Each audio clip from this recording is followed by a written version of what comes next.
Shalom Bapak Ibu, suara saya pasti sudah jelas ya. Oke. Nah, saya berterima kasih untuk kepercayaan malam hari ini. Saya bisa sharing dengan Bapak Ibu semua. Dan tema ini yang saya bagikan malam hari ini Bapak Ibu, ini sebuah pesan yang saya bangun pagi jam 3:03 tadi pagi dengan pesan begini. Segera kembali ke amanat agung. Segera kembali ke amanat agung. Ini sebuah warning, sebuah uh, perhatian, ya, sebuah peringatan bagi saudara dan saya, dan khusus bagi saya, karena memang pesan itu saya dapatkan tadi pagi, dan saya langsung waktu dibilang untuk sharing, inilah tema yang saya bagikan malam hari ini. Nah, Bapak Ibu, mari kita lihat Matius pasal 28, ayat 18 sampai 20. Ini bacaan yang sudah sangat lama kita baca. Tapi mengapa ada pesan untuk kita harus melihat kembali bagian ini. Mari kita baca ayatnya. Bapak Ibu, kita simak ayatnya ya. Ayat 18 sampai dengan 20. Nah, ini berbicara di dalam ayat 18 dikatakan bahwa Tuhan itu sudah menerima kuasa baik di sorga dan di bumi. Ya, jadi segala kuasa di sorga dan di bumi itu telah diberikan kepadaku, yaitu kepada Yesus Kristus. Ini dia sedang berbicara dengan murid-muridnya sebelum dia naik ke surga. Benar ya? Karena itu, pergilah, jadikanlah semua bangsa muridku, dan baptislah mereka dalam nama Bapa dan Anak dan Roh Kudus. Ayat 20, dan ajarlah mereka melakukan segala sesuatu yang telah kuperintahkan kepadamu, dan ketahuilah aku menyertai kamu senantiasa sampai kepada akhir zaman. Bapak Ibu, di sini ada kata pergilah, oke? Pergi. Matius 28 ayat 18 sampai 20 ini biasa disebut juga amanah, sebuah amanat agung dari Yesus Kristus. Kata pergi ini kata kerja, artinya sama dengan sebuah perintah. Pergi, pergi sana, pergi sana. Itu adalah sebuah perintah. Jadi kalau perintah kita tidak melakukan, maka pasti ada risiko juga yang harus kita tanggung, Bapak Ibu. Ya, nah, jadi di sini kita diingatkan kembali di hari-hari ini untuk kembali ke amanat agung. Saya percaya Roh Kudus akan ajar Bapak Ibu juga malam hari ini secara khusus ya. Dan kalau bicara tentang pergi, bicara tentang amanah, beberapa hari lalu saya berbicara dengan seorang teman saya, Bapak Ibu. Dia sedang sakit dan sudah 3 bulan dia sakit. Dan saya tanya, kenapa kamu sakit? Sakit apa? Anak muda baru usia 30 tahun ya. Tapi bisa sakit sampai 1 bulan ya. Dan dia bilang gini, Mbak Paula, saya ini lagi dikasih amanah sama uh, almarhum papa saya, dan papa saya sudah meninggal beberapa waktu lalu. Dia tidak kasih amanah untuk ada adik-adik saya yang lain atau kakak-kakak saya, tapi dia kasih untuk saya yang ada di tengah-tengah. Terus saya tanya, kenapa kamu harus begitu tertekan sampai kamu sakit? Karena dia bilang gini, kalau ini amanah, dan kalau saya tidak lakukan, saya takut akan menjadi sesuatu untuk saya, apalagi papa saya ini sudah meninggal. Jadi dia sudah takut dengan kepercayaan-kepercayaan orang-orang mati yang akan datang, dan dia akan mengalami kesulitan. Dan ketika dia sakit 1 bulan ini saja, dia merasa bahwa ini karena dia belum melakukan amanah yang diperintahkan oleh papanya. Ya, Bapak Ibu. Jadi itu betapa pentingnya sebuah amanah. Nah, ini amanah, sebuah amanat agung yang Tuhan Yesus katakan untuk kita semua malam hari ini. Saya percaya Bapak Ibu pasti juga sudah bilang, saya juga sudah pergi kok. Saya sudah pergi memberitakan Injil. Oke, tapi mari kita lihat lagi, mengapa pesan ini datang di hari-hari ini. Bapak Ibu, saya mau bilang begini, bahwa hari-hari ini, Bapak Ibu rasakan nggak sih, apalagi dengan perang yang sedang terjadi hari-hari ini, ya. Ada banyak, saya kan banyak grup-grup juga yang saya ikuti. Dan di dalam grup itu saya membaca itu hampir semua berita-berita, semua berita yang begitu cepat disampaikan di dalam grup yang ada 300 orang itu. Ya. Mau berita nyamuk, mau berita kutu busu, mau pokoknya ada berita-berita yang tentang sakit penyakit hari-hari ini, ya. Itu semua muncul di dalam grup itu. Kemudian pemerintahan yang ada, ya, saling memfitnah, saling menjelekkan, dikasih tampil foto-foto para pemimpin kita, dan itu diikuti dengan kata-kata yang menurut saya, wow, padahal ini grup sebenarnya anak-anak Tuhan juga banyak di sini. Orang Kristen banyak di dalam grup ini, hampir semua. Tapi saya jadi ngeri juga gitu. Karena akhirnya saya pikir saya mesti keluar aja nih dari grup seperti ini. Tapi tidak. Ternyata saya tidak keluar. Saya mencoba untuk masuk dengan 1-2 kalimat yang mengingatkan untuk kita sendiri harus menjaga diri, menjaga perkataan kita, jangan takut, jangan panik. Benar nggak sih ibu-ibu? Karena kita lihat bahwa ketakutan dan kepanikan saat ini sedang melanda dunia. Benar ya?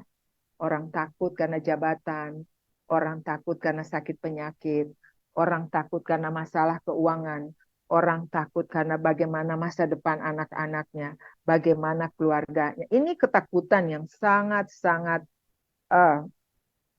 membuat dunia ini semakin memprihatinkan menurut saya. Dan kalau ketakutan-ketakutan ini tidak diimbangi dengan kekuatan dari firman Tuhan untuk diberitakan, maka ini fatal sekali. Makanya firman Tuhan juga berkata, apakah kalau aku datang kembali, aku menemukan iman di bumi.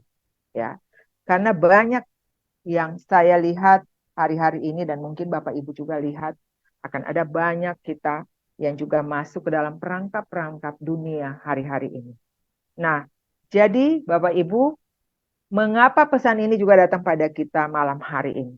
Saya mau bilang gini, kembali ke amanat agung. Gereja Tuhan juga hari-hari ini telah mempersiapkan diri dengan misalnya belajar tentang akhir zaman. Bagus. Belajar tentang bagaimana mempersiapkan diri sebagai mempelai yang kudus. Bagus banget. Belajar tentang bagaimana menghadapi antikris, bagaimana menghadapi nanti kalau rapture, bagaimana semua kita sedang belajar untuk tahu segala sesuatu. Tapi mari Bapak Ibu, ada yang selalu bilang Tuhan Yesus mau datang. Lalu kirim semua gambar-gambar dikirim. Tapi ada satu hal yang perlu kita waspadai, yang perlu kita ingat kembali. Bahwa semua persiapan akhir zaman kita harus siapkan.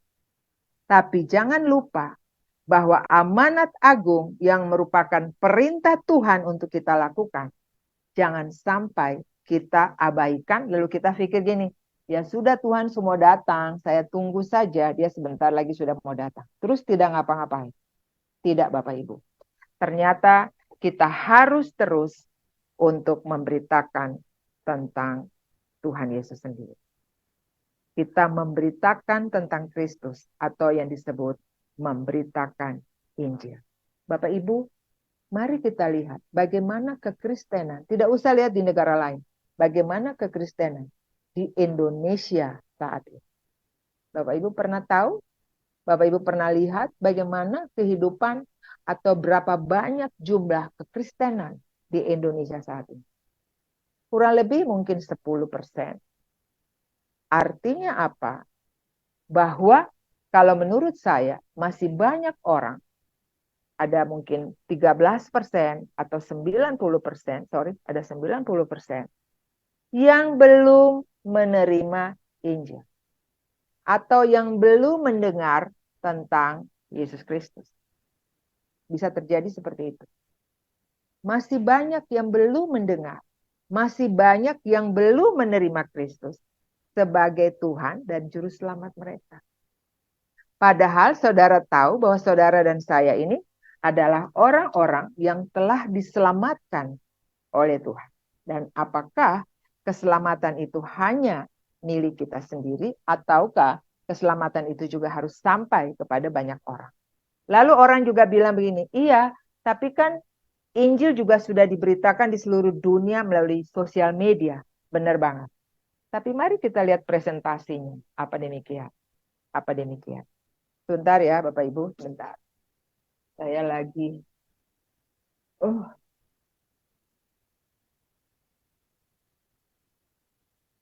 sorry.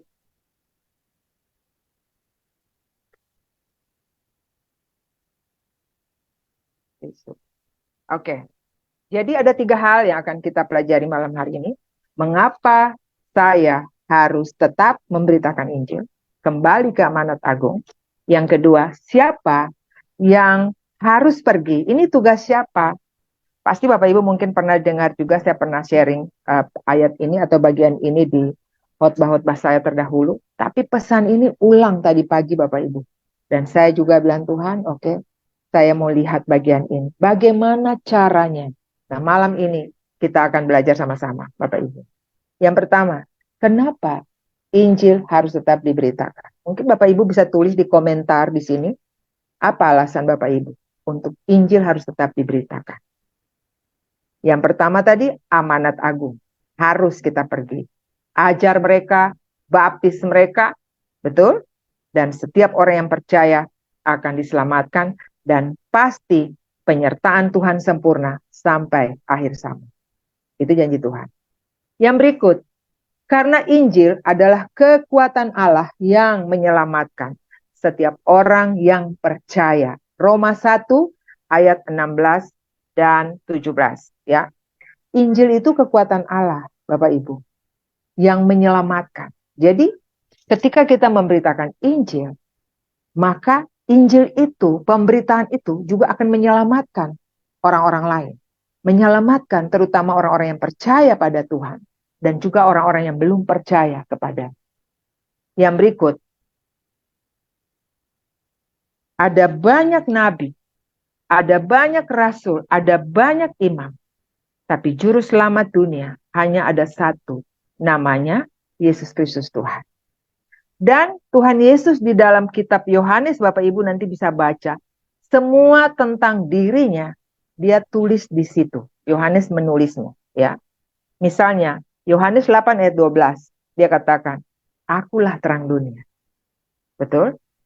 Barang siapa mengikuti aku, ia tidak akan berjalan dalam kegelapan, melainkan ia akan mempunyai terang hidup. Jadi, dunia ini ada dalam kegelapan. Tugas saudara dan saya menyampaikan kepada dunia bahwa Yesus itu adalah terang dunia. Oke. Sehingga orang lain yang tadinya tidak tahu menjadi tahu. Yang berikut, Yesus juga berkata dalam Yohanes 11 ayat 25. Akulah kebangkitan dan hidup. Oke, Bapak Ibu bisa catat ayat-ayatnya. Barang siapa percaya kepadaku, ia akan hidup sekalipun ia sudah mati. Wow, keren ya. Dan setiap orang yang hidup dan percaya kepadaku tidak akan mati selama-lamanya. Ini cerita tentang kebangkitan Lazarus ya Bapak Ibu. Kemudian kita lihat Yohanes 14 ayat 6. Tuhan juga bilang begini, akulah jalan dan kebenaran dan hidup. Tidak ada seorang pun yang datang kepada Bapa kalau tidak melalui aku. Nah ini berita-berita ini harus sampai ke teman-teman kita. Baik orang-orang yang percaya maupun orang-orang yang belum percaya. Supaya apa? Supaya mereka tahu. Yesus juga berkata, akulah pintu. Barang siapa masuk melalui aku, ia akan selamat Bapak Ibu. Dan ia akan masuk dan keluar dan menemukan padang rumput. Ini ayat semua ayat-ayat yang sangat spektakuler Bapak Ibu ya. Tentang Injil, tentang pribadi Kristus sendiri yang harus terus kita bicarakan. Yohanes 10 ayat 11. Akulah gembala yang baik.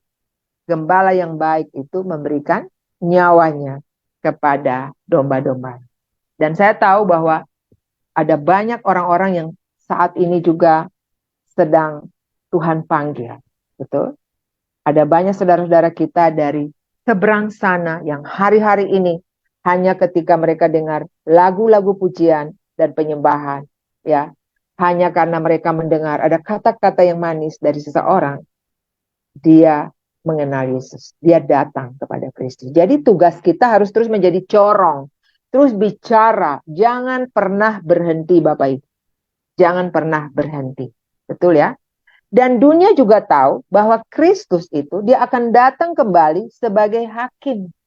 Dia akan datang kembali sebagai raja. Supaya manusia yang hidup saat ini juga, yang begitu banyak yang masih belum menerima dia, akan ngerti, oh iya ya, ternyata Kristus itu akan datang sebagai hakim. Dia juga akan memisahkan domba dari kambing. Dia akan memisahkan lalang dari gandum. Dia akan memisahkan orang benar daripada orang jahat. Itu Tuhan kita, Bapak Ibu. Jadi, jangan pernah berhenti untuk terus memberitakan tentang kehebatan dan kedahsyatan Injil itu sendiri. Oke? Jadi Injil saya pernah bicara beberapa waktu yang lalu. Apa itu Injil? Injil itu berbicara tentang semua aktivitas Kristus sejak dia datang ke dunia, disalibkan, mati, dikuburkan, sampai naik ke surga. Itu ada di dalam Injil. Ada 4 Injil, Matius, Markus, Lukas, dan Yohanes. Bapak Ibu ya. Jadi mari kita terus memberitakan Injil. Dan ini juga Bapak Ibu harus catat. Ini yang harus kita perhatikan. Mengapa? Saudara dan saya harus terus memberitakan Injil. Coba lihat Efesus 5 ayat 16. Hari-hari ini adalah jahat. Oke? Jadi kita harus pergunakan waktu yang ada. Jangan menjadi orang yang bodoh. Oke? Tapi tetap hidup di dalam rencana Tuhan. Hitung hari-hari kita. Jadi mengapa Injil harus terus diberitakan? Salah satunya hari-hari ini adalah jahat. 1 Yohanes 5 ayat 19 sampai 20. Bilang begini. Seluruh dunia berada di bawah kuasa si jahat. Bapak Ibu kalau lihat berita sekarang, semua orang sedang bicara tentang Bill Gates. Betul? Dialah yang ada di balik semua ini. Semua virus, bakteri ini adalah ulahnya. Terus semua menyalahkan pemerintah yang bayar sampai miliaran triliunan. Hanya untuk ini, itu, ini. Bapak Ibu baca nggak? Itu semua ada di sosial media. Benar ya? Semua mulai. Tapi kalau kita tahu tentang Injil, kita tahu tentang firman, maka kita akan bisa tenang karena memang itu semua harus terjadi. Dan ini belum apa-apa. Karena kamu juga akan disiksa. Betul? Kamu akan mengalami bagaimana kamu diperhadapkan di bawah atau di depan mahkamah agama. Kamu akan dikucilkan. Dan seterusnya. Dan kita sudah tahu bahwa sebagai pengikut Tuhan, kita pasti akan mengalami hal-hal seperti itu. Jadi Bapak Ibu, kenapa Injil harus terus diberitakan? Sebab seluruh dunia berada di bawah kuasa si jahat. 1 Yohanes 5 ayat 19 dan 20. Roma 10 bilang apa? Pencuri datang hanya untuk mencuri, membunuh, dan membinasakan. Tapi Kristus datang supaya Anda dan saya mempunyai hidup dan mempunyainya dalam segala kelimpahan. Yang berikut nih alasannya. Wahyu 12 ayat 12 dikatakan. Celakalah kamu hai bumi dan laut, karena iblis telah turun kepadamu dalam geramnya yang dahsyat. Karena ia tahu bahwa waktunya sudah singkat. Jadi dia tahu bahwa dia juga harus punya banyak pengikut, Bapak Ibu. Dia cari jalan untuk bagaimana dia bisa menemukan manusia di hari-hari ini. Bisa dengan perkataan, bisa dengan pikiran, bisa dengan perbuatan kita. Kita bisa terlibat di dalam hal-hal yang sebenarnya itu bukan ciri orang-orang percaya atau anak-anak Tuhan. Betul? Dan Bapak Ibu ingat selalu bahwa Injil diberitakan bukan hanya untuk orang yang belum tahu Injil, tapi juga untuk saudara dan saya. Karena saya ulangi Yohanes 16 ayat 1 bilang begini, supaya kamu jangan kecewa dan menolak aku. Ayat yang kedua, kamu akan dikucilkan. Bahkan akan datang saatnya bahwa setiap orang yang membunuh kamu akan menyangka bahwa ia berbuat bakti bagi Allah. Orang akan membunuh orang. Orang akan membunuh saudara dan saya. Dan dia tahu dia akan masuk surga. Betul? Itu sedang terjadi? Ya, itu sudah terjadi. Dan sering terjadi Bapak Ibu. Dan Tuhan sudah mengingatkan dalam Yohanes 16 ini.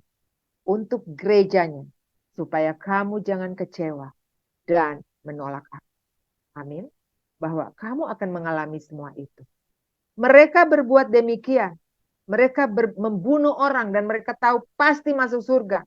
Mereka melakukan semua itu karena apa? Karena mereka tidak mengenal baik Bapa maupun anak. Artinya Injil belum sampai ke pendengaran mereka. Betul? Jadi tugas saudara untuk meneruskan berita Injil itu. Jangan berhenti pada saudara dan saya. Amin Bapak Ibu. Injil harus diberitakan supaya orang tahu. Karena ada firman bilang begini, Roma 10 ayat 13. Sebab barang siapa yang berseru kepada nama Tuhan akan diselamatkan. Supaya mereka juga tahu bahwa keselamatan itu hanya ada di dalam Kristus Tuhan. Amin. Tapi ayat 14 bilang apa? Tapi bagaimana mereka dapat berseru jika mereka tidak percaya? Coba tampilkan ya, Roma 10 ayat 13 sampai 15. Ayat 14 kita lihat. Tetapi bagaimana mereka dapat berseru jika mereka tidak percaya kepada Dia? Bagaimana mereka dapat percaya kepada Dia jika mereka tidak mendengar tentang Dia? Betul? Bagaimana mereka mendengar tentang Dia jika tidak ada yang memberitakannya? Amin Bapak Ibu. Bagaimana mereka dapat memberitakannya jika mereka tidak diutus? Seperti ada tertulis,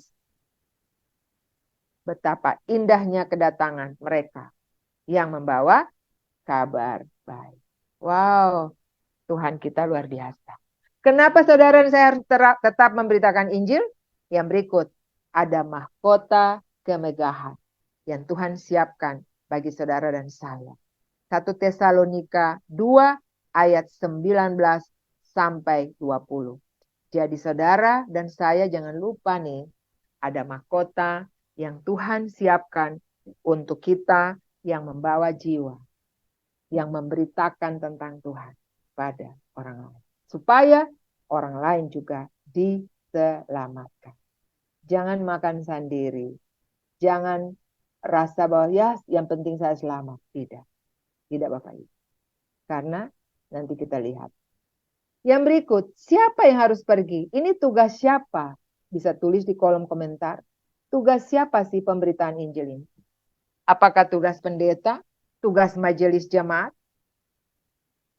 Tugas siapa Bapak Ibu? Bisa tulis. Oke. Ternyata itu tugas seorang murid. Siapa Bapak Ibu? Murid. Waktu nasihat ini disampaikan kepada siapa? Murid-murid Yesus. Pergilah. Nah, siapa itu murid, Bapak Ibu? Dalam dunia kuno, murid itu adalah seorang pengikut yang setia dari seorang guru. Misalnya kita lihat juga ya, kalau di guru-guru kungfu, ya, bagaimana dia seorang anak walaupun dia masih kecil, dia bisa bilang, guru, saya mau ikut kamu, saya belajar. Apa yang guru tahu, dia juga akan melakukan seperti gurunya. Itu zaman dulu Bapak Ibu. Nah, di dunia modern, murid itu harus ada dalam kelas, belajar di sekolah, di SD, SMP, SMA, perguruan tinggi. Itu murid di zaman sekarang. Bisa belajar juga melalui sosial media dan seterusnya. Tapi ada kelas-kelas seperti itu. Nah, bagaimana dengan seorang yang namanya murid Kristus ini? Seorang murid Kristus ini saya baca dari kamus ya Bapak Ibu. Ini dari kamus. Ini Bapak Ibu mesti betul-betul ingat ini. Seorang murid Kristus dikatakan adalah seorang percaya yang mengikuti ajaran Kristus. Saudara dan saya mengikuti ajaran Kristus, artinya Bapak Ibu dan saya adalah seorang murid. Dan tidak sampai di situ. Pengertian murid itu dan kemudian mengajak orang menjadi pengikut. Nah, itu murid. Jadi dia tidak saja mengikuti ajaran Kristus, tapi dia juga harus mengajak orang untuk menjadi pengikut. 1 Korintus 11 ayat 1, Paulus bilang begini, jadilah pengikutku, sama seperti aku juga menjadi pengikut Kristus. Katakan amin. Jadi saya juga baru mengerti bahwa ternyata sebagai murid itu memberitakan Injil, ya seorang murid itu dia juga harus punya pengikut. Benar ya. Ada di dalam rumah misalnya bagaimana seorang tua dia bisa mengajar anak-anaknya, anak-anak meniru apa yang mereka kerjakan. Itu juga mereka disebut sebagai seorang murid. Mereka meniru apa yang dilakukan oleh orang tuanya. Apa yang dilakukan oleh gurunya. Amin Bapak Ibu. Dan ciri seperti apa orang yang disebut murid itu? Dia harus seorang yang percaya, yang sudah bertobat, ya, yang menyadari bahwa dia adalah seorang berdosa dan dia percaya Yesus, dan tidak sampai di situ, dia dibaptis. Kisah 2 ayat 38. Petrus bilang, bertobat, dibaptis, maka kamu akan menerima karunia Roh Kudus. 1 Korintus 4 ayat 16 sampai dengan 17. Jadi ingat bahwa seorang murid Kristus adalah seorang yang juga harus membagikan ajaran Yesus Kristus itu kepada orang lain atau pengikutnya. Meneruskan imannya, ada multiplikasi, ada duplikasi apa yang kita lakukan kepada orang lain. Supaya ketika saudara dan saya selamat, orang lain pun juga ikut diselamatkan. Amin Bapak Ibu. Wow, keren sekali ya. Jadi itu tentang pengertian seorang murid. Jadi bukan saja tugas hamba Tuhan, tugas pendeta, tapi tugas semua orang percaya. Yang percaya, bertobat, dibaptis, dan juga dia harus mengajak orang lain. Dia harus membagikan imannya kepada orang lain, supaya orang lain juga diselamatkan.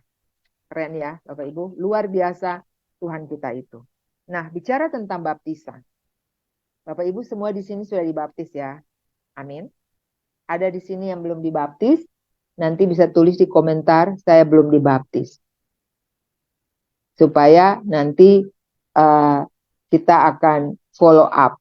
Ya, kenapa itu juga penting? Karena memang itu juga salah satu syarat menjadi seorang murid Tuhan. Nah, Tuhan Yesus Kristus dikatakan dia juga dibaptis. Betul? Dia dibaptis. Kenapa sampai dia dibaptis? Bukankah baptisan itu untuk orang berdosa? Sementara Kristus itu kan sempurna. Dia tidak berdosa. Betul? Tapi kenapa dia dibaptis? Karena pada waktu itu kehadiran dia sebagai manusia di bumi. Oke. Dia taat untuk melakukan apa yang menjadi kehendak Bapaknya. Sehingga dia harus melakukan yang namanya dibaptis. Dan alasan yang berikut mengapa Yesus sendiri harus dibaptis. Sebab ini alasannya. Dia menyatakan dirinya dengan orang berdosa. Amin. Dia memberikan teladan bagi saudara dan saya. Dia turun, dia melakukan kehendak Bapaknya. Hanya supaya saudara dan saya juga diselamatkan.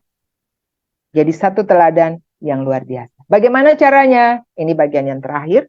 Bagaimana caranya kita memberitakan? Saya percaya Tuhan kasih mimpi, Tuhan kasih pengertian untuk saudara dan saya. Tapi yang saya mau bagi Bapak Ibu hari ini adalah apa yang juga saya praktekkan hari-hari ini. Dan ini menurut saya cukup luar biasa. Ya, saya tidak tahu apa yang Bapak Ibu lakukan. Mungkin Bapak Ibu juga bisa tulis di situ bagaimana caranya. Tapi kalau saya begini. Yang pertama nih, setiap hari, ini kita sudah masuk dalam praktek. Setiap hari, saya ulangi, setiap hari, Bapak Ibu mulai berpikir 1-3 nama. Lalu Bapak Ibu mendoakan orang itu. Tulis dulu, tulis namanya. Ini Bapak Ibu mesti ingat ya, dan coba tolong praktek. Karena pesan Tuhan ini tidak main-main untuk saudara dan saya malam ini. Kembali kepada amanat agung. Coba selidiki keluarga-keluarga kita. Papa punya saudara kah? Mama punya saudara kah? Yang mungkin juga masih belum dengar tentang Kristus. Mulai tulis nama mereka. 1 sampai 3 nama. Usahakan ada satu buku khusus, ya, dan tulis nama mereka. Hari ini saya ingat, oh saya ingat ada Ibu Rista, saya ingat ada Pak Iwan di sini, oh ada Pak Charles, saya ingat mereka, saya tulis namanya. Saya doakan. Saya pengen ketemu dengan orang-orang ini. Saya cari tahu nomor telepon. Saya cari tahu sosial medianya. Lalu saya telepon mereka. Waktu saya telepon misalnya dengan Ibu Rista. Hai Ibu Rista, Ibu di mana? Nah, pada waktu menelpon seseorang, jangan kita langsung terus menyampaikan atau langsung berdoa. Tidak.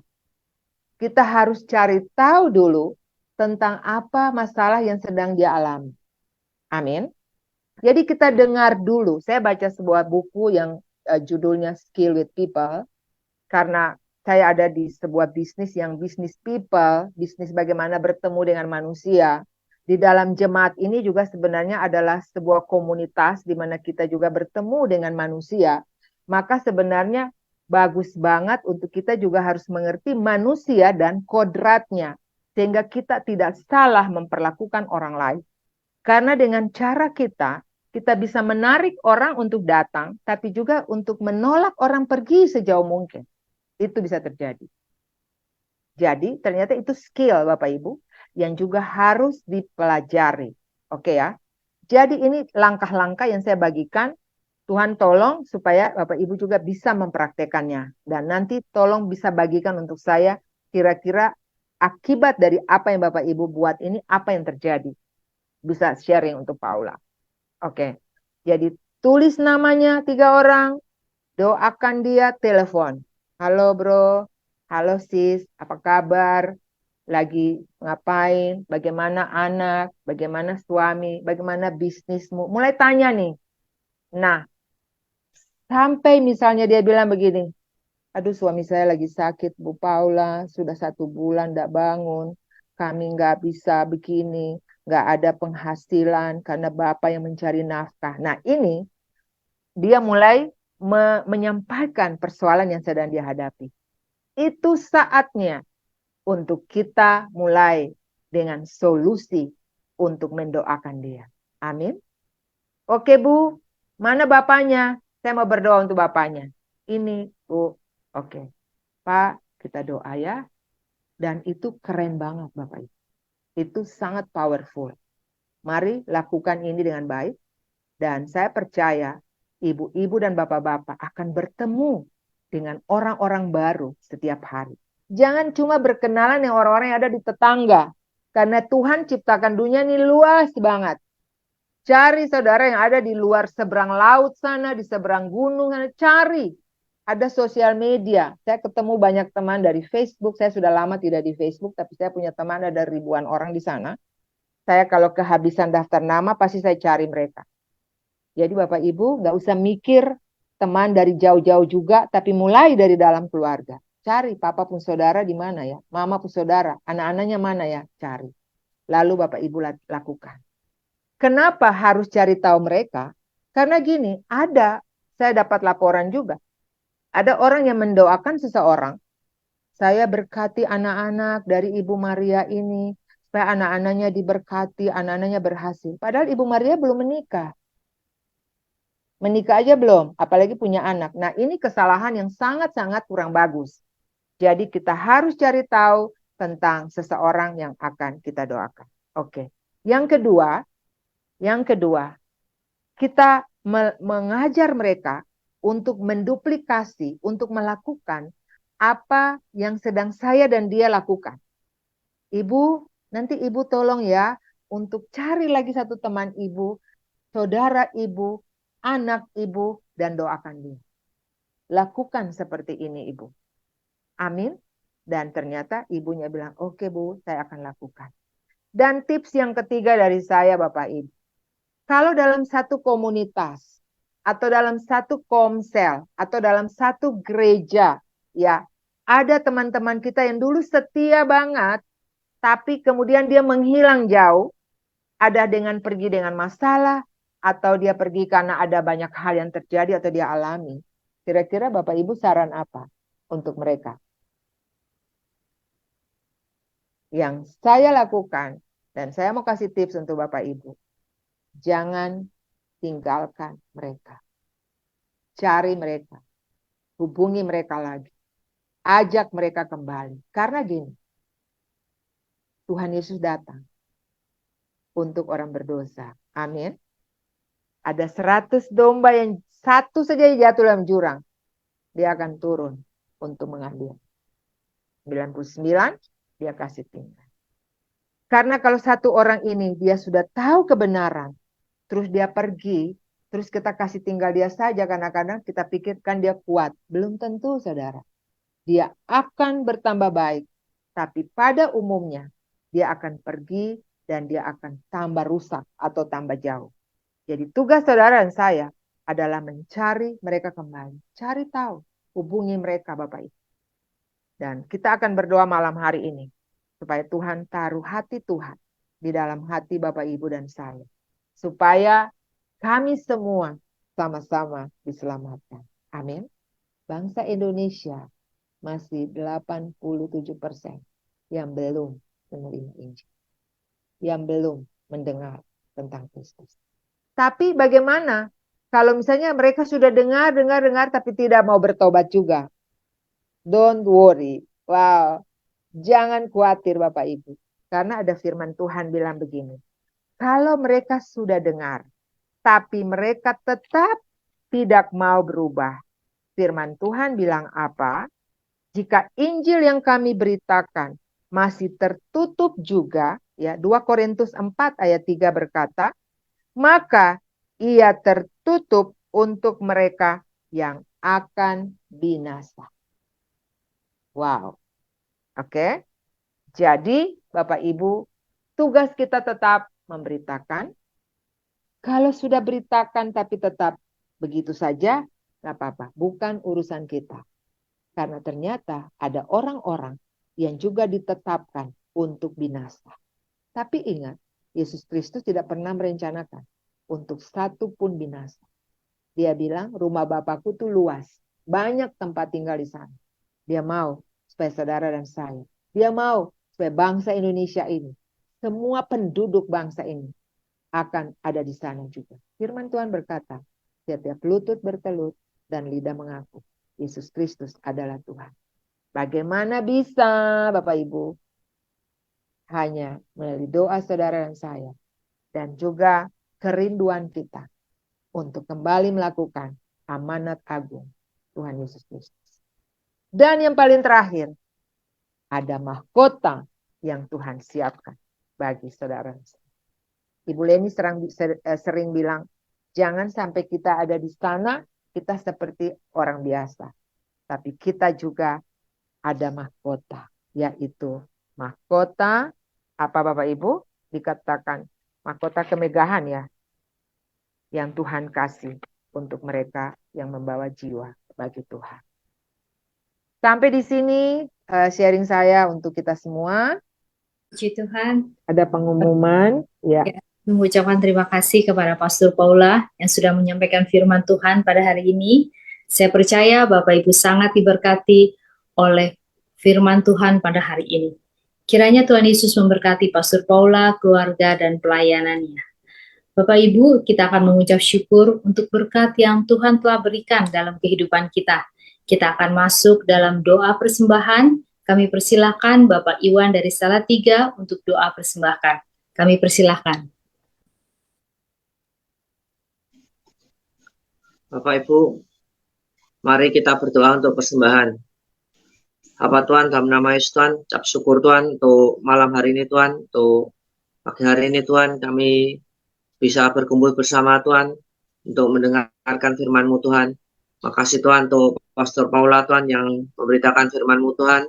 Makasih Tuhan untuk Engkau berbicara Tuhan pada setiap kami Tuhan, bahwa kami memberitakan Injil Tuhan. Engkau mengingatkan kami lagi Tuhan untuk kami memberitakan Injil Tuhan. Bapak Tuhan, dalam nama Yesus Tuhan, anugerah-anugerah-Mu Tuhan untuk setiap kami, biar apa yang kami dengar Tuhan, itu bisa Tuhan untuk kami alami Tuhan, bukan sekedar kami berusaha Tuhan untuk menggenapi firman-Mu Tuhan, tapi kami mengalami Tuhan, Engkau secara pribadi Tuhan, di mana seperti dulu Tuhan, Engkau membawa kami Tuhan, untuk kami kenal Engkau Tuhan, bagaimana kami bertobat lahir baru Tuhan, kami berjumpa Engkau Tuhan, biarkan itu Tuhan tidak hanya sekedar Tuhan sampai ini saja Tuhan, atau sampai kemarin saja Tuhan, tapi biar dalam hari-hari kami Tuhan, kami mengalami Tuhan Engkau Tuhan, kami mengalami Tuhan firman itu Tuhan tergenapi Tuhan di dalam hidup kami Tuhan. Kami mendengar firman tentang Injil Tuhan, tentang memberitakan Injil Tuhan, tentang menyembuhkan Tuhan, tentang menumpangkan tangan atas orang sakit dan orang itu sembuh Tuhan, menumpangkan tangan atas orang mati dan orang itu bangkit Tuhan. Tuhan, biar itu Tuhan tergenapi Tuhan dalam hidup kami Tuhan. Kami memberitakan Injil Tuhan dan ada orang yang bertobat Tuhan, ada orang yang mendengar Tuhan, ada orang yang berbalik Tuhan, ada hati yang kembali Tuhan. Itu kami pernah mendengar firman itu Tuhan, tapi biar kami mengalaminya Tuhan bersama Engkau Tuhan. Anugerah-anugerah-Mu Tuhan, tarik hati kami Tuhan, tarik hati setiap jemaat-Mu Tuhan, bahwa kami Tuhan dalam persekutuan Tuhan, yang intim Tuhan dengan Engkau Tuhan. Jauhkan Tuhan dari kami Tuhan, hal-hal Tuhan yang menarik fokus kami Tuhan dari Engkau Tuhan. Biar fokus kami Tuhan terarah pada Engkau Tuhan. Lebih dan lebih lagi Tuhan, kami bersekutu dengan-Mu Tuhan, bahwa hati kami Tuhan sesuai dengan hati-Mu Tuhan. Taruh air mata-Mu Tuhan dalam hati hidup jemaat-Mu Tuhan, sehingga kami Tuhan tergerak Tuhan untuk memberitakan firman-Mu Tuhan, bergerak bersama-Mu Tuhan. Bapak Tuhan, taruh kerelaan hati-Mu Tuhan dalam setiap kami Tuhan, sehingga kami Tuhan mengasihi jiwa-jiwa Tuhan sama seperti Engkau Tuhan mengasihi jiwa-jiwa Tuhan, rela Tuhan untuk memberitakan firman Tuhan, rela Tuhan untuk bahkan ditolak Tuhan, rela Tuhan untuk bahkan apa yang kami imani Tuhan itu kami lihat Tuhan tidak sesuai dengan kenyataan Tuhan, tapi kami menabur Tuhan, kami memberi Tuhan. Bapak Tuhan juga sama Tuhan, kami saat ini Tuhan angkat Tuhan untuk kami mau memberi Tuhan. Mungkin kami belum bisa menumpangkan tangan Tuhan atas orang mati Tuhan, orang itu bangkit Tuhan. Mungkin kami belum bisa memberitakan firman Tuhan dan orang itu tertemplak dan semuanya Tuhan, dan bertobat Tuhan, saya isi kota kembali Tuhan. Tapi Tuhan, saat ini Tuhan kami berdoa Tuhan, kami mau memberi Tuhan, bahkan dari yang apa yang kami punya Tuhan, apa yang ada di kantong kami Tuhan, apa yang ada dalam di hidup kami Tuhan, kami mau memberi Tuhan, kami mau angkat Tuhan, apa yang kami punya Tuhan, uang kami Tuhan, kami angkat Tuhan untuk Tuhan Injil Tuhan, untuk pemberitaan firman-Mu Tuhan. Bapak Tuhan, saat ini Tuhan kami angkat Tuhan, uang kami Tuhan, Tuhan kami memberi Tuhan, saat ini kami mau memberi Tuhan untuk pekabaran Injil-Mu Tuhan, untuk mensupport Tuhan, untuk mendukung Tuhan firman-Mu Tuhan. Kami angkat Tuhan iman kami Tuhan, kami angkat Tuhan uang kami Tuhan, bersama uang kami Tuhan, kami angkat hati kami Tuhan, anugerah-anugerah-Mu Tuhan, berkat-Mu Tuhan melimpah Tuhan. Tuhan, kami tidak menginginkan Tuhan kembali berkali-kali lipat dan sebagainya Tuhan, karena memang itu pasti terjadi Tuhan. Tuhan, tapi kami tulus Tuhan memberi Tuhan. Kami mau Tuhan ada orang yang bertobat Tuhan, ada jiwa-jiwa Tuhan yang kembali Tuhan dari pemberian kami Tuhan. Tuhan berkati Tuhan pemberian kami Tuhan, berkati Tuhan uang yang kami punya Tuhan, yang kami persembahkan ini Tuhan. Kami angkat Tuhan padamu Tuhan. Dalam nama Yesus Tuhan, Bapak Ibu yang siap memberi dengan sukacita katakan amin. Mari Bapak Ibu, selamat memberi.